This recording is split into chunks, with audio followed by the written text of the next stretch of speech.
Hi there, this is DBT, and alright, it's time for another Karantuk Micro Showcase.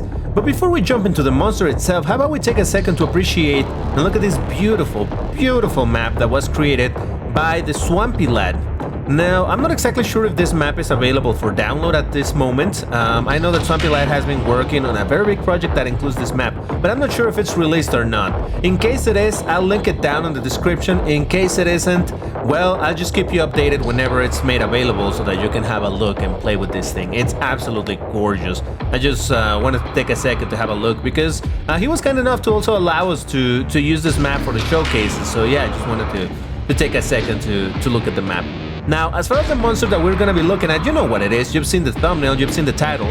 Of course, we're looking at the Hell Knight. Now, this is another monster that Abyss Walker has been working on. He's killing it with these sprites, and you can see he has basically the same looks as Doom Eternal. He even takes care of adding the little eyes and all that good stuff. So, as far as the monster behavior itself, well, let's just let him run around and try to fuck me up a little bit. This guy, I think I talked about this in the very first video that I did of this dude, but I might as well mention it again. Unlike the version of D4T for this monster, this guy doesn't have a ranged attack. In D4T, I gave it a projectile attack because, you know, in standard Doom, this guy replaced obviously the regular Hell Knight from Doom 2. In Doom 2, the Hell Knight has a projectile attack, so that guy tends to, not always, it's actually not very often, but every once in a while some mappers do cage them, put them in a little cage, and they're only meant to attack you from afar, and that's what they do. So in D4T, I try to address, you know, that possibility by still giving them a range attack. However, in Karantuk, I decided to not do that, instead just to stay a bit truer to how it is in Doom Eternal, where this guy is just, oh, I think he just got stuck. Let's get him unstuck. I wanted to make it more true to the original, where he just runs at you, he's happy to jump at you and try to fuck you up that way, and oh boy, he's completely relentless. You can see that he just runs and runs and punches and smashes the floor and all of that.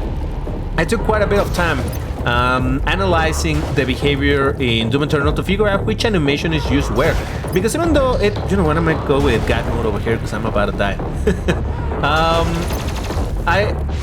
Abyss Walker did an amazing job at adding a bunch of animations. There's, I don't know how many animations for this dude. You can see he has like 3 different versions of melee, and in fact the pound attack is also three different pound attacks. A punch on the floor, like that one. There's also the 2 fists on the floor, and then when you're really close, he also does another, that one, another punch with a single fist. So trust me, they're different, and in fact, the damage values in the rules for these attacks to happen are different.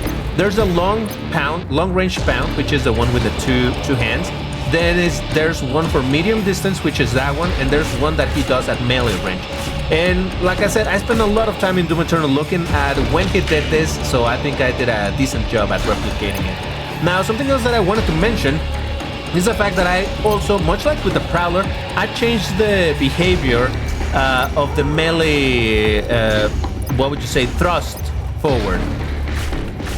I try to make it look a bit more natural. Well, like I explained on that other video, the way it was before, it was just pushing forward in a linear manner. So he basically looked like he was skating towards you as he was trying to do the melee attacks. Now, it has a somewhat more natural look where he accelerates, and when he finishes the launch, he actually stops in place. So I think it looks much better, and in fact it does behave better for the gameplay, because like I said, in the previous version where he was just basically skating towards you, it was really difficult to avoid the melee attacks because he was just forward a lot of times. Now he does push forward, but you also have a little bit of breathing space to when he stops before he tries to do the next attack. Now, like I said, he's incredibly relentless. You can see he just doesn't stop. He may not have a ranged attack, but holy shit, he is a projectile itself. Look at that. He just keeps on jumping at you. He's ready to fuck you up. So yeah, he's very aggressive. Is he gonna stay that aggressive in the final version? I really don't know. Probably not, because again, I have to keep in mind how the Doom maps tend to spawn quite a few of these. You know, in Doom Eternal you would find maybe tops of 2 of these dudes at the same time. I don't think you'll ever encounter more than that, but just keep in mind that in standard Doom you might end up finding 5 of them. I don't know. So he might end up being a little bit less aggressive. We'll see how it plays. Like I said, all of this is work in progress, so yeah, it's very much in a situation where we will see what happens over time. So alright, that's as far as this monster behavior. Now, while we're here and you know, we're only at 5 minutes of the video, I want to quickly address a question that I get a lot, and I think it's only fair for me to answer it now. People asking, why is there no beta access, or when will there be beta access to this thing? Even though I write it in every single description for these videos, people will still ask me every once in a while, like, hey, where can I download this? I know it's not ready, but hey, how about you let me play it? The reason why I don't give beta access to this, it's very simple. I'll just summon a couple of this and just mess around with them. This project obviously is not finished, and it won't be finished for quite a while, and I don't want you to play this in little increments. I don't want you to be like, hey, so you can play this and there's 3 monsters available and 1 weapon, go ahead and go crazy with it, because then you end up eating a half-cooked meal, you know what I mean? I think that's a good example. If you go to a fancy restaurant, you expect to have a fancy meal, you know, completely cooked. You want to enjoy the whole thing as it was intended to be. However, let's say you go to the restaurant and they give you a half-cooked thing with a bunch of ingredients completely uncooked and actually just not ready at all, and a bunch of ingredients completely missing. You're gonna be like, what the fuck is this? It doesn't taste any good, it doesn't look any good. Why would I even try this? Why would you give me something that is not ready? That's exactly the same idea that I have with these projects. And I understand that there's definitely some people, some modders that do allow very early access to their projects when they're most definitely not ready at all. And that's fine, but I personally think that in order to enjoy this type of thing, or at least the project, I want you to try the entire cooked meal, you know? Enjoy the thing as it's supposed to be. Because otherwise you might be like, hey DVT, why is this monster missing? Why is this weapon missing? Why is there no system for this? Why this? Why that? It's just not what I want you to see. I want you to try the project once it's ready, once I'm happy with how it plays and how it's supposed to go. Like I said, there's a lot of moving parts in the project, lots of balance, lots of things to do. So that takes a while. There might be some early access. I don't like that term. That's more like for commercial projects. There will be some beta access maybe at some point when the project's pretty much ready to go, when it's all about just finding some bugs and maybe get some feedback as to what seems unfair in the mod and all. But at that point, it will be pretty much finished. So from the beta to the final version, it will be just a matter of adjusting a couple of things as opposed to, oh, there's still a few monsters missing and this weapon is not functional.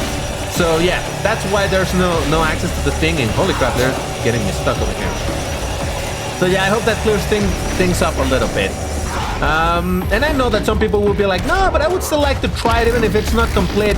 Yeah, but that's not what I want to do. I really want you to try the whole thing. So, alright, that's gonna be it for this video. I hope you're enjoying all this stuff. If you do, you know what to do. Like the video, leave me a comment telling me. Again, thank you for all the patience on this project. I know that this took me a couple of weeks to release, but in my defense, I've been working on a couple of things. So, the next showcase, may or may not be a weapon. Can you guess what it is? Now, when is that showcase gonna be? I don't know. Hopefully next week. Maybe it'll take me a couple of weeks. We'll see how it goes. I was a little busy last week, so that's why I wasn't able to upload a micro showcase. But here we are. So, alright, that's gonna be it for today. Thank you very much for watching.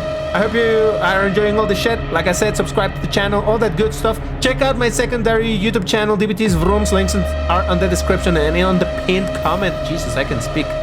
If you like racing games and all of that, there's a lot over there. There's actually a new Driving Lambos episode where I'm driving the beautiful Lamborghini Miura. So if you like that stuff, go check it out. But that's it. Once again, for the 3rd time, thank you for watching, and I'll see you in the next one. Take care, everybody. Bye-bye.